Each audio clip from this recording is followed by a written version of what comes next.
Assalamualaikum warahmatullahi wabarakatuh. Kali ini kita akan membahas penyebab dari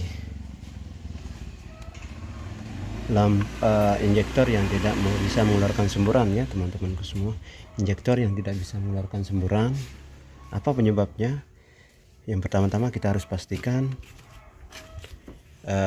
full pumpnya dalam keadaan normal ya, tekanannya bagus ya, 24 sampai 40 PSI, dan kemudian injektornya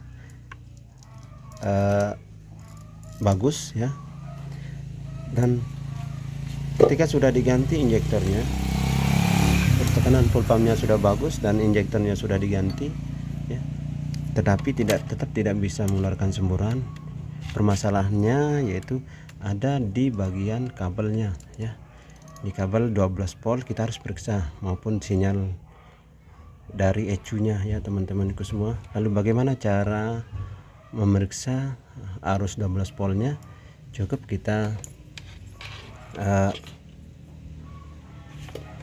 menyambungkan yang satu ke negatif aki ya, seperti ini, yang satu ke negatif aki, dan kita jangan lupa kita harus siapkan peralatan seperti ini ya. Ya, ini saya buat sendiri, cukup sederhana ya. Oke, yang satunya kita cantolkan ke aki, negatif aki, kemudian satunya kita tempelkan di sini ya, di kabel yang warna hitam leres putih ya. Dan jikalau lampu ini menyala ketika kunci kontak di on kan, itu artinya arus 12 volt dari yang masuk ke injektornya bagus ya. Lalu kemudian bagaimana cara mengetahui sinyal yang dari ECU itu aktif atau tidak? Kita sama seperti yang tadi, kita sambungkan ini ya. Yang satunya kita sambungkan ke sini, kemudian yang satunya lagi kita sambung di kabel yang warna hitam leres putih ya. Dan kemudian kunci kontak di on kan.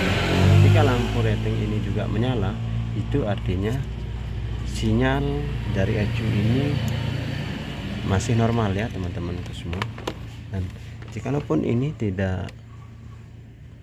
masih tidak bisa keluar semburan, ini adalah salah satu penyebab dari tidak bisa keluar semburan di injektornya apabila ini tidak aktif ya, tidak ada 12 volt, dan ini pun tidak tersambung ke ECU ya.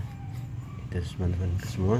Dan untuk juga yang kedua, ketika injektornya tidak bermasalah, tidak bisa mengeluarkan semburan, cek juga di bagian soket yang menuju ke full pumpnya ya, karena ini 12 volt ini bisa terputus juga ya teman-teman semua.